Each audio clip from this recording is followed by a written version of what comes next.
Is the FBI turning into the president's personal hit squad?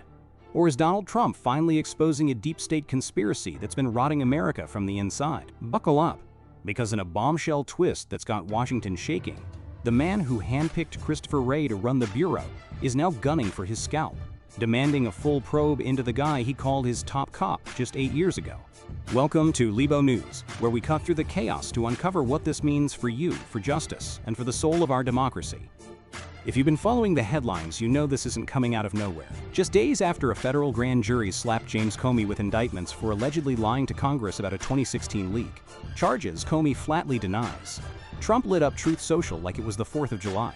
In a fiery post Saturday, he accused Wray, his own 2017 nominee, to replace the fired Comey, of covering up FBI agents who allegedly posed as agitators and insurrectionists during the January 6th Capitol riot.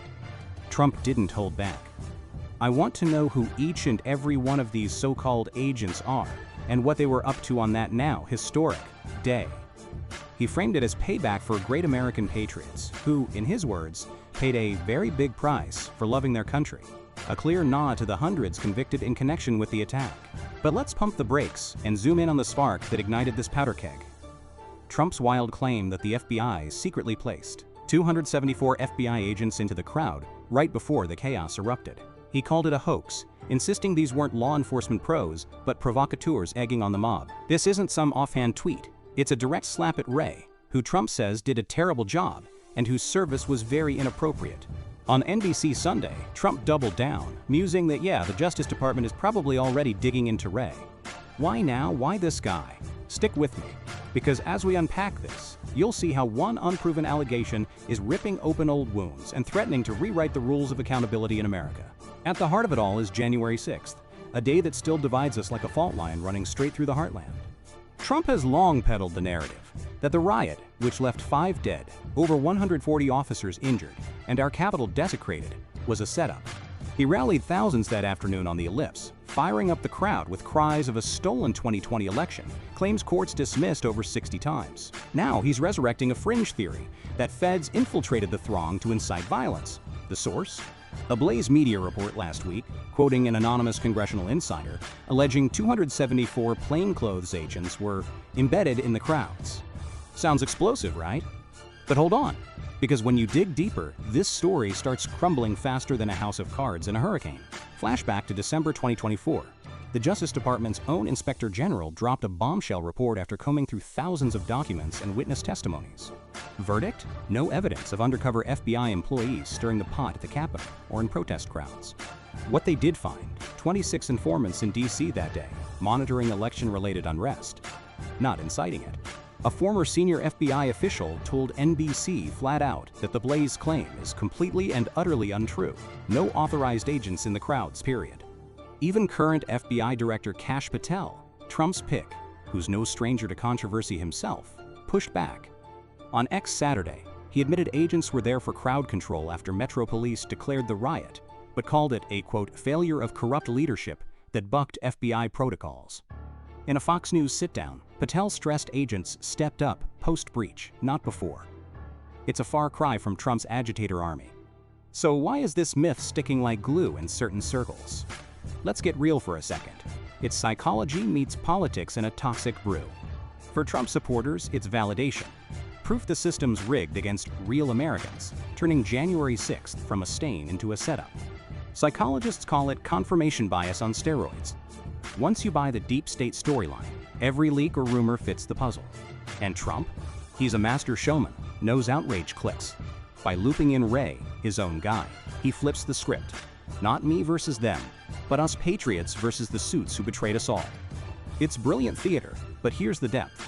This isn't just venting. It's a calculated power play, echoing how authoritarian playbooks worldwide erode trust in institutions. Weaponize the watchdogs. And suddenly, no one's watching the throne. And speaking of thrones, this Wray warning isn't isolated. It's the latest salvo in Trump's crusade against foes real and perceived. Rewind to last week. Comey's indictment for supposedly greenlighting a media leak on the Russia probe, a case prosecutors say misled senators in 2020. Comey calls it bogus, but Trump crowed, "That's 2 in a row, Comey and Wray, who got caught lying." He even blamed Wray's nomination on sloppy Chris Christie, that old advisor from his good graces days. Wray bailed in January, months before his term ended, after Trump tapped Patel. In his farewell, Wray urged the Bureau to follow the facts wherever they lead, a quiet mic drop amid the roar. But zoom out, and the pattern screams. Since reclaiming the White House, Trump's DOJ has morphed into a vengeance machine. Attorney General Pam Bondi got marching orders earlier this month to hunt foes aggressively. In July, DNI Tulsi Gabbard floated treason raps against Obama and crew. Trump's wish list? Prosecute Comey, check. Adam Schiff, Letitia James. Even Fed's Lisa Cook got axed over misconduct. Federal prosecutor Eric Siebert quit last week, reportedly fed up after bosses leaned on him to nail James, despite thin evidence. A deleted Truth Social rant summed it. They impeached me twice, indicted me 5 times over nothing. Justice must be served now. It's raw, it's relatable to his base, echoing that American grit of fighting back when the deck's stacked. But critics? They're sounding alarms louder than a fire bell in the night. Democrats aren't mincing words. House Minority Leader Hakeem Jeffries blasted on MSNBC, Donald Trump is lying to the American people about January 6th. He can't justify inciting that mob to undermine the election. Senator Amy Klobuchar, who co-led the bipartisan January 6th probe, called Trump's Wray jabs appalling on CBS. She laid it bare. Agents rushed in amid the mayhem because the military dithered. Over 100 cops battered in what she termed an insurrection. Senate Minority Leader Chuck Schumer warned on CNN, he's turning the DOJ into an instrument for his enemies, guilty or not. This is the path to dictatorship.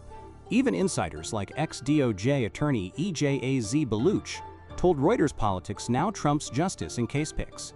A DOJ spokesperson fired back, claiming they're restoring trust after Biden-era abuses. VP J.D. Vance on Fox swore it's all facts-driven. More indictments coming, but law first, not politics like the last crew. Now here's where it gets profoundly unsettling, and why you should care beyond the Beltway bubble.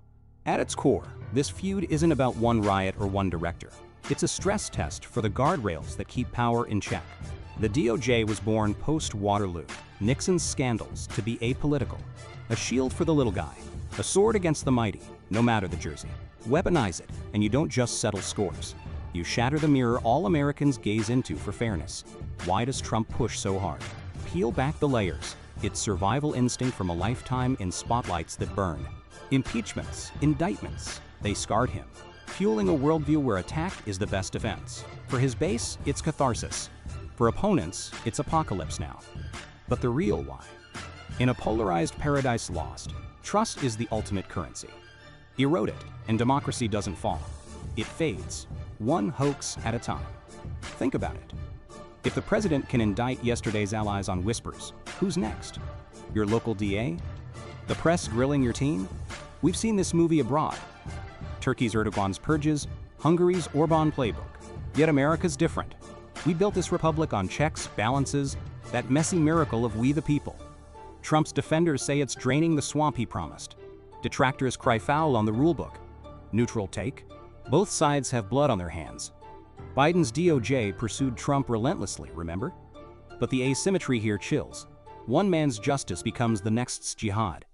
As we wrap this whirlwind, because trust me, you've stuck around this long for the truth bombs, not the fluff. Ask yourself, is this reckoning or revenge? Will Patel's FBI unearth ghosts or ghosts of grudges? One thing's crystal. In 2025 America, the line between patriot and persecutor blurs faster than ever. Hit like if this shook you. Subscribe for the unfiltered drops and drop in comments. Deep state or dirty tricks? Libo News out. Stay vigilant, stay free.